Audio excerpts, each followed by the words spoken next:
Okay. So, good afternoon, everyone.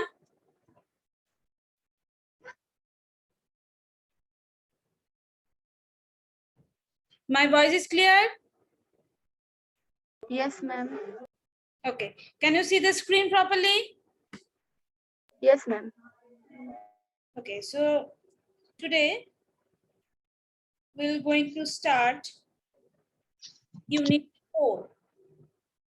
Okay. Unit 4. Name its chemical bonding and molecular structure. Okay. So,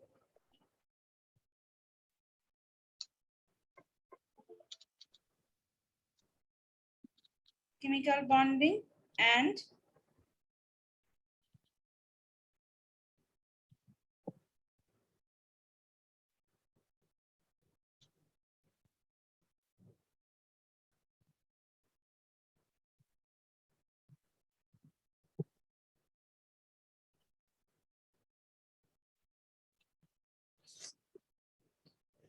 okay.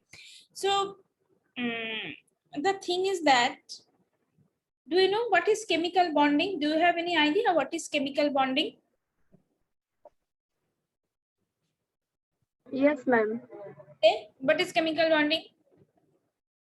Ma'am, a chemical bond is the force of attraction between any two atoms in a molecule to maintain stability.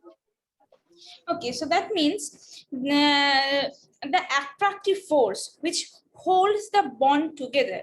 Okay, the constituent particles in the atoms, ions, or molecule in a chemical species. Okay, in a chemical species is known as chemical bond. That means the attractive force in a chemical species which hold the molecules, atoms together is known as chemical bond. So chemical bond is actually nothing but an attractive force.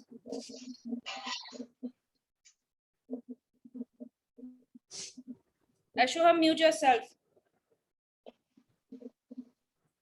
So it is a chemical bond is an attractive force. Now the thing is that uh, the next after that the next important question: why do atom combine?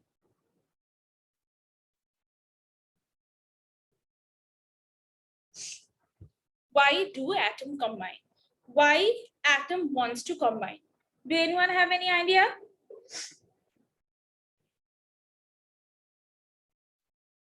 Ma'am, to acquire the nearest noble gas configuration in their outermost orbit. Yes. So why they want to get the nearest noble gas configuration? What is the reason? Ma'am, for stability. Yes, for the stability. So most of the atom in the periodic table are not stable. Okay, and they want to get the nearest noble gas electronic configuration. That means they want to get 8 electron in their outermost shell. So if I consider the noble gas, okay, if I consider the noble gases, just like suppose helium. Okay, so helium electronic configuration is 1:2. Then neon is 10. Okay, that is 1:2, 2:2, 2p6. Helium, neon, then argon. Okay, argon is 18. So 1:2, 2:2, then 2p6, 3:2. 3p6. If I consider krypton, okay, so the last in the last shell of krypton have 4:2, 4p6. So all have, if I consider xenon and radon also, okay, so xenon has 5:2, 5p6, and radon has 6:2, 6p6. So if we consider their electronic configuration, all the neon gas except helium atomic number is only 2. So that's why helium can have maximum 2 electron in its outermost shell. If I consider the neon, argon, krypton, xenon, radon, they all have 8 electron in their outermost shell. So that's why these gas are noble gas, because they have 8 electron in their outermost shell. They are stable. They doesn't want to form any chemical bond. Okay, they oppose to form chemical bond. They are remain as a monoatomic molecule. Okay, they remain as monoatomic. They doesn't form bond. Yeah, exceptions are also there.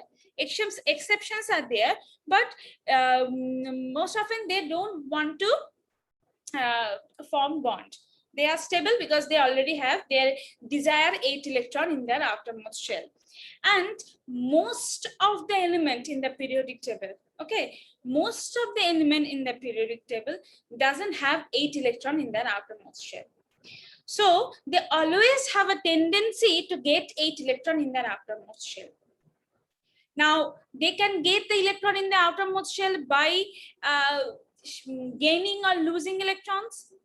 They can they can gain 8 electron in their outermost shell by sharing electrons.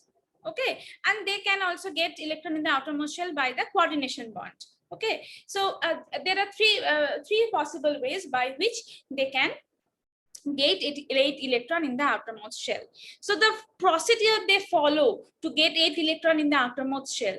So when they are following the procedure, they form chemical compound through this procedure, and they form chemical bond. Okay, so so the tendency, okay, the tendency or urge of atoms of various elements to attain stable configuration of 8 electrons in their valence shell is called the chemical bond. Okay, so that means the urge, okay, the tendency to get the 8 electron in the outermost shell, okay, to get the stability. Okay, so that is the things actually, this is the reason, that's why all the elements are forming chemical compounds through chemical bonds. So before we learn in detail regarding chemical bonds and all, first we have to learn few basic ideas, just like these are the things you have already learned. I think we will just revise once. That is Lewis symbol.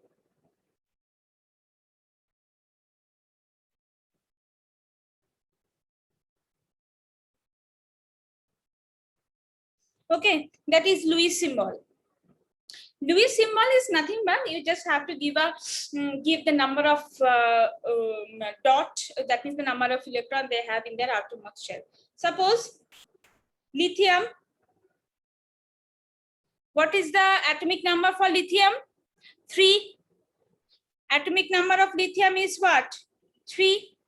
So its configuration, electronic configuration is what? 1s2, 2s1. Yes or no?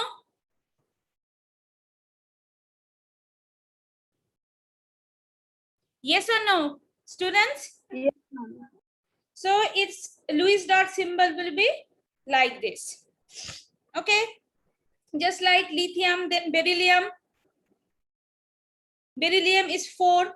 So its configuration become 1s2, 2s2. So its Lewis dot symbol will be, it has 2 electron in its outermost shell. So its Lewis dot symbol will be like this. If I consider fluorine, okay. So fluorine is atomic number for fluorine will be 9. Yes or no? Yes, ma'am.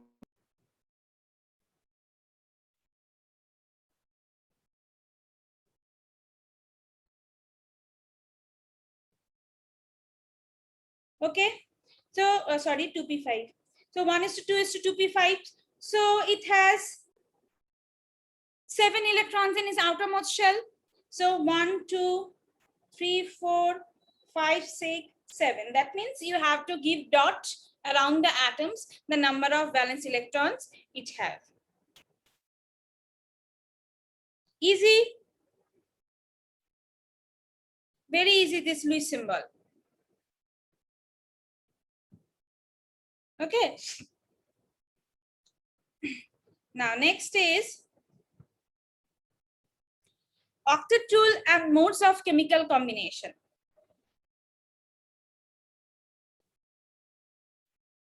Octet rule and modes of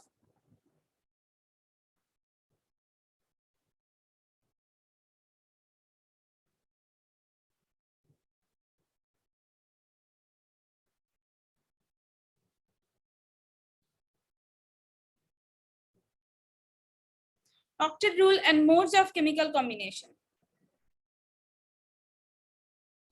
Now, the thing is that all the atom in the periodic table wants to get stability, and to get the stability, they will have to acquire 8 electron in their outermost shell. So they can get 8 electron in the outermost shell by gaining or losing electrons. Okay, they can get the 8 electron in their outermost shell by gaining and losing electrons. So when they get octet by losing or gaining electron, that time they are mainly form, we can say that ionic bond. So we will learn regarding ionic bond. So suppose we see the formation of NaCl.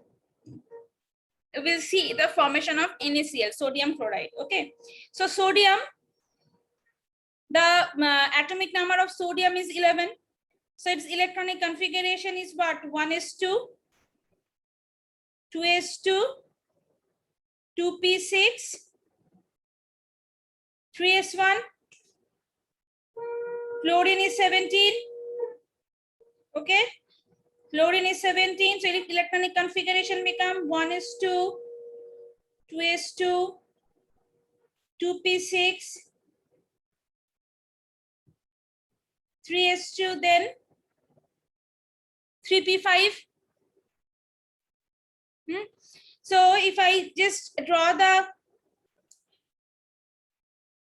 Lewis dots, so it has 1 electron. If it can lose 1 electron, it's get the neon gas configuration. And if chlorine can gain 1 electron, it will get the argon configuration. It is become 3p6, octet will be fulfilled. So this here, so chlorine have how many electrons? 7 electrons in outermost shell. 1, 2, 3, 4, 5, 6, 7. So if sodium give 1 electron to chlorine, okay, so it forms Na plus and it will form Cl minus. It given 1 electron, that's why plus. It chlorine accept 1 electron, become minus. This Na plus and Cl minus then formed the compound NaCl. So that means sodium gets its octet by losing 1 electron. Here chlorine get its octet by gaining 1 electrons from sodium. Okay, understand this concept? This concept is very easy. You have learned it in junior classes also. Now, next topic is ionic bond or electrovalent bond.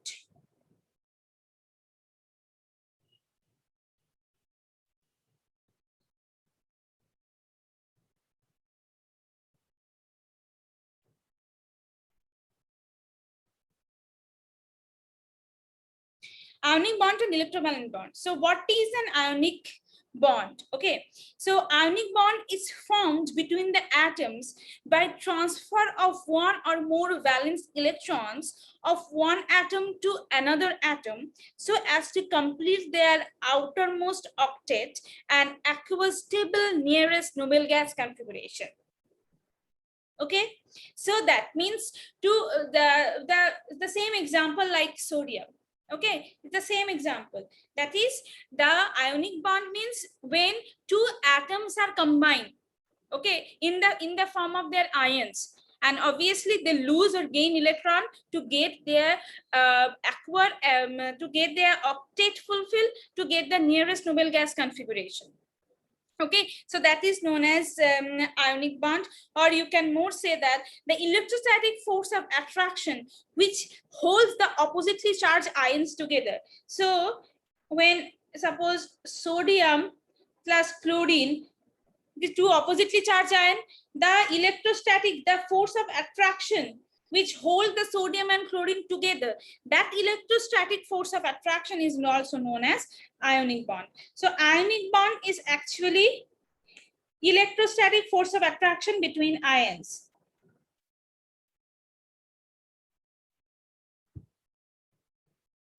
Electrostatic force of attraction between ions. Okay, electrostatic force of attraction between ions. So let's see one more example. Let's see one more example. Okay, and suppose formation of magnesium oxide. The formula of magnesium oxide is MgO. Formula of magnesium oxide is MgO. So magnesium, the configuration of magnesium is 12, so that is 3s2. Okay, so obviously it have 2 valence electron, and then it have oxygen. Oxygen has how many electron? Helium, then 2s2 2p4. So that means 6 electron in its outermost shell. Okay, 1 2 3 4 5 6. Now so oxygen has 6 electron in the outermost shell, so it needed 2 more electrons to complete their octet, whereas magnesium, if magnesium loses 2 electron, it will get its octets fulfilled. So obviously magnesium will give 2 electron to oxygen, and it forms magnesium 2 plus, and oxygen become 2 minus. Now electrostatic force of attractions take place between magnesium and oxygen, and they form magnesium oxide. So here I think this thing you have learned already, you have learned it in class 10. We just revise it once. Okay, so understood these things? Yes, ma'am. Yes, others just like Rizit, Shoham, Swapnil, Abhishek, please respond.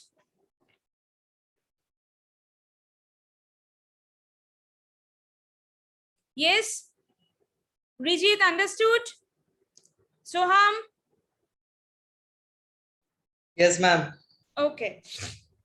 Okay, so now I'm moving to our next topic. Our next topic is and that is the condition. Okay, the next topic is the condition for the stable ionic bonding. What are the conditions for stable ionic bonding? So there are actually 3 conditions are there. First is the ionization enthalpy of the formation of cation should be low.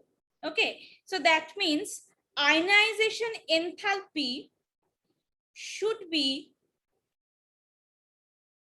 low for cation. Okay, so that they can easily lose electron to form the cation. Obviously, then electron gain enthalpy. Okay, electron gain enthalpy should be high.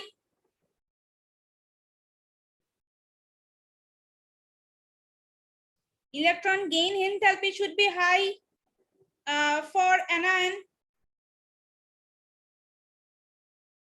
so that they can easily gain the electron. And the third one is lattice enthalpy should be high.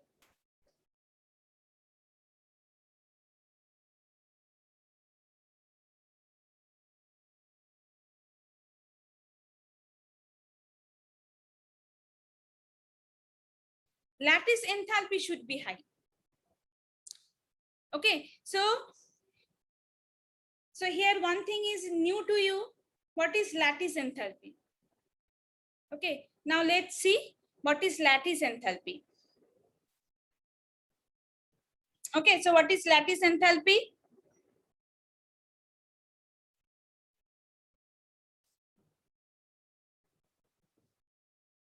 Okay, so what is lattice enthalpy?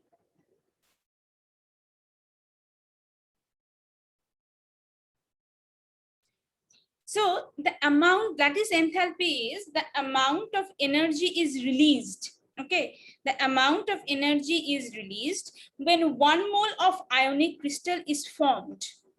Okay, the the amount of energy released when 1 mole of ionic crystal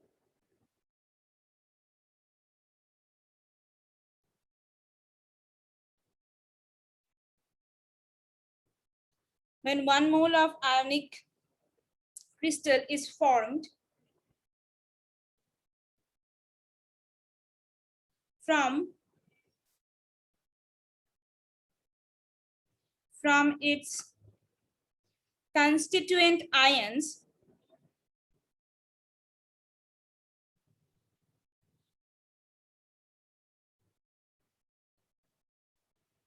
in the gaseous state.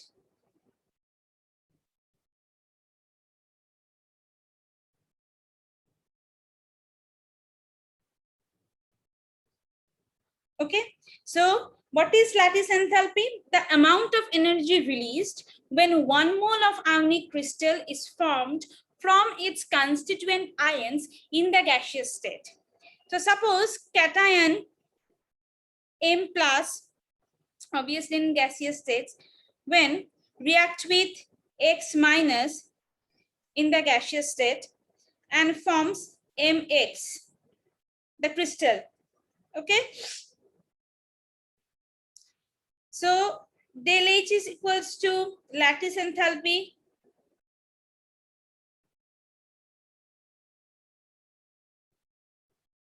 Del H is equals to lattice enthalpy. It is equals to minus U. Okay, the lattice enthalpy is expressed by minus U. The lattice enthalpy is expressed by minus U. The negative sign is used here because energy is released. Okay, here negative sign has been used because energy is released in this process. Okay, as energy is released in this process, the negative sign has been used. Okay, clear the lattice enthalpy? Yes, ma'am. Okay, now we will do few general properties of ionic compounds. Okay, general properties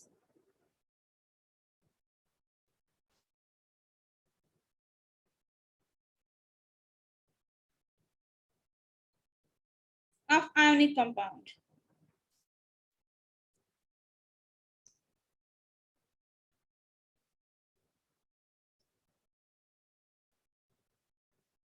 Number 1, their physical state.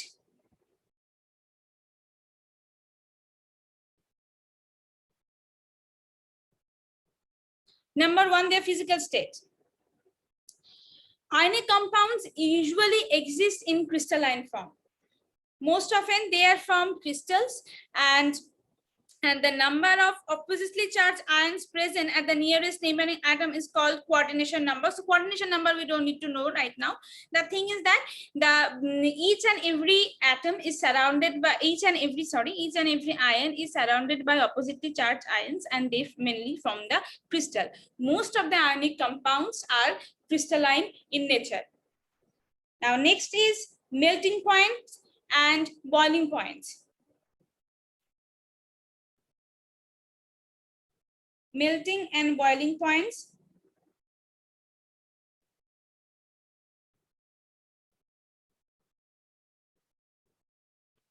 Melting and boiling points. In most of the cases, okay, the melting point and boiling point for ionic compounds are very high.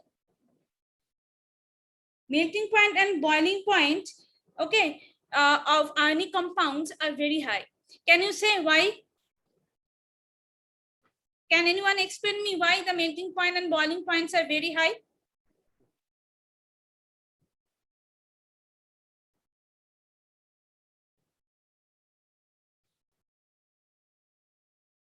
Because their melting point and melting point and boiling points are very high, because ionic compounds are formed by the ion, and the electrostatic force of attraction between the ions are very high.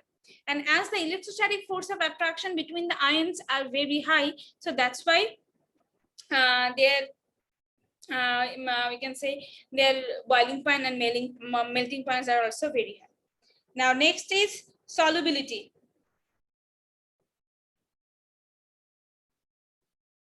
Solubility.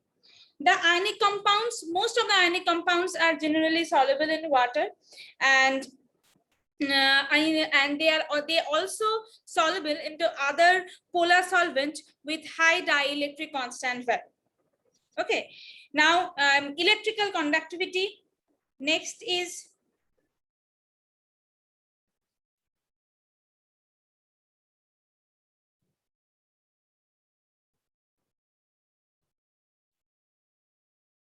electrical conductivity. Their solution, when they dissolve in water, they split up into their ions, and they are very good conductor of electricity, because they split up into ions, and they are very good conductor of electricity. And the fifth one is non-directional character.